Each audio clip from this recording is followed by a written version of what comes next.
আসসালামু আলাইকুম বন্ধুরা। এখন এই রাস্তা দিয়া, মেট্রো রাস্তা দিয়া আমি একটা দূরে একটা মাঠে যাব। ধান ক্ষেত আছে, এখানে ধান ক্ষেত দেখার জন্য যাব। এই মেট্রো রাস্তা দিয়ে হাইটা আপনাদের সাথে যাওয়ার টাইমে শেয়ার করলাম। এটা হলো মেট্রো রাস্তা। এই যেদিকে এটা হলো আমাদের গ্রামের ভিতরে মেট্রো রাস্তা বলে, এই রাস্তাটা যাইতে হয়।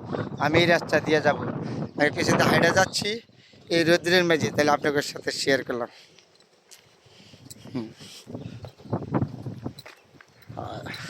দূরে আছে, অনেক দূরে, হাইটা যাইতে সময় লাগবো। এই রাস্তা দিয়ে হাইটা যাব, যাই আপনাদের সাথে ঠিক দুপুরবেলা একটা মাঠে দিয়ে হাইটা যাচ্ছি।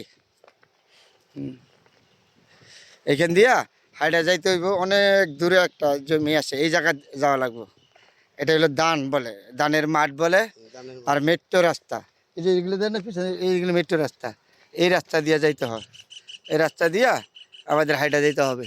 অনেক দূরে আছে, দূরে যেতে হবে, প্রচুর দূরে। রৌদ্রের মধ্যে দাঁড়িয়েছে ঠিক দুপুরবেলা, খুব দারুণ একটা সুন্দর লাগছে। তবে রৌদ্রের তাপ লাগে না, গাছতলায় গেলে আবার শরীর ঠান্ডা হয়ে যাবে। তারপরে আপনাদের সাথে শেয়ার করছি। এদিন আমাদের এলাকায় পাখি, কীরকম পাখি, এখনো মাঠের মেঝে কত পাখি যে দাঁড়াইছে। এই দেন পাখি, এই যে দেন না মাঠের মেঝে, এগুলি হলো পাখি। এই এলাকা, আমাদের এলাকায় অনেক পাখি আছে। এগুলি বলে হলো আপনার ধনুষ পাখি বলে। এই যে কত সুন্দর সুন্দর পাখি, মানে ডরা নাই। আমাদের গ্রামের ভিতরে এখনো পাখি আছে, সব জায়গায় পাখি আছে। হ্যাঁ, যদি পাখি না থাকে পরিবেশ থাকে না, তাহলে পাখি আছে, আমাদের এলাকায় পরিবেশও আছে, সুন্দর আছে জায়গা। তার জন্য এই মেট্রো রাস্তা দিয়ে হাইটা যাচ্ছি আর আপনাদের সাথে শেয়ার করছি দুপুরবেলা। হ্যাঁ, এটা হলো আমার নিজের জেলা, নরসিংদী, শিবপুর। ঠিক দুপুরবেলা আপনাদের সাথে শেয়ার করছি। এই দিক দিয়ে এগুলো ধানের জমি, এগুলি দেখেন না, এগুলি ধানের জমি। এই যে এগুলিও ধানের জমি, এগুলি যে ধানের জমি। এই যে এগুলি দেখা গেছে পাখিগুলি দাঁড়িয়ে রয়েছে, এগুলি হলো বলে ধনুষ পাখি বলে। এই যে মাঠের মধ্যে ধান, এগুলি ধান, সম্পূর্ণ ধান। আর এই দিক দিল গাছপালা, গাছপালা আর ধান গাছ, এগুলি। ঠিক দুপুরবেলা দাঁড়িয়ে রৌদ্রের মেঝে আপনাদের সাথে শেয়ার করলাম এই যাবে। হ্যাঁ, কত সুন্দর আমার সবুজ শ্যামল সোনার বাংলাদেশ, তার গুণ গান বইলা শেষ করা যাবে না।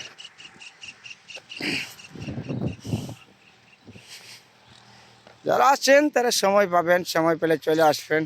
নিজের প্রতিটা মানুষেরই গ্রাম এবং দেশ দেখাইলে সব। যদি দেশ দেখেন সব খারাপ না, দেশ দেখা খারাপ না, দেশ দেখার সব। পাখিগুলি বসে রয়েছে, উঠে নেই, দেখে নেই যে বসে রয়েছে, এখনও উঠে নেই, ডরায় নেই। কারণ আমাদের এলাকায় সব ধরনের পাখি আছে, পাখি যেখানে আছে পরিবেশ আছে। আমার পিছনের জায়গাটা দেখছেন কত সুন্দর, যে সবুজ শ্যামল। তাহলে যখনই সময় পাই তখন চেষ্টা করি আপনাদের সাথে একটু ভালো মন্দ দেখাবার জন্য, শেয়ার করার জন্য। এটা আমার নিজের জন্মভূমি এলাকা। আমার এলাকায় যে আমি এই এলাকা থেকে জন্ম হয়ে গেছি। যত বড় চাকরি করি আর যেই করি, কিন্তু এই জায়গার কথা তো বলতে পারবো না। এই জায়গা তো আমার জন্মভূমি জায়গা। এই জন্মভূমি জায়গার প্রতি আমার থাকে না। এই পিছনে হলো মেট্রো রাস্তা, এটা রাস্তা, এই রাস্তাটা যে কত সুন্দর। ঠিক দুপুরবেলা বন্ধুরা আপনাদের সাথে শেয়ার করলাম। সবাই ভালো থাকবেন। যখন সময় পাই তখনই ছুটে আসি আপনাদের সাথে ভালো মন্দ শেয়ার করার জন্য। কত সুন্দর সবুজ শ্যামল। এটা হলো মেট্রো রাস্তা, এখনও মেট্রো রাস্তা দিয়ে এগুলো চলাফেরা করা যায়। যা আমাদের এলাকা রৌদ্র তাপ, রৌদ্র তাপ হলে রৌদ্র তাপ লাগে না, প্রচুর বাতাস, বাতাসে রৌদ্রের তাপ সরিয়ে দেয়, রৌদ্রের তাপ নাই এখন। তারপরে খুব সুন্দর যেদিকে যে হাইটা যাচ্ছি আর আপনাদের সাথে শেয়ার করছি এই রৌদ্রের মধ্যে। খারাপ লাগে না তো, আপনার বাতাস আছে তো, প্রচুর বাতাস। এই বাতাসের মধ্যে গরম লাগে না, গরম লাগে না, প্রচুর বাতাস। এই যে মাঠে ঘাটে কাজ করে কৃষকরা কত কষ্ট করে, তারপরেও তো রৌদ্রের তাপ নাই। হ্যাঁ, রৌদ্র আগের মতন রৌদ্র নাই, এরপরে বাতাস আছে, এই বাতাসের কারণে খুব সুন্দর হয়েছে। হ্যাঁ, এটা বলে কি জানেন, এটা আমাদের এলাকা বলে হুনারু গাছ বলে। এটার ফুল পরে খুব দারুণ একটা গাছ, এটার নাম হলো ফুনারু গাছ, আমাদের এলাকায় বলে হুনারু গাছ। এই হুনারু গাছ, এটা বলে আমাদের নরসিংদী জেলায় গ্রামীণ ভাষা বলে হুনারু গাছ। যেদিকে তাকাবেন এদিকে সুন্দর, বইলা শেষ করা যাবে না তার গুণগান। তারপরে বন্ধুরা যখনই আসি তখন আপনাদের সাথে ভালো মন্দ নিয়ে শেয়ার করি আমি সবসময়।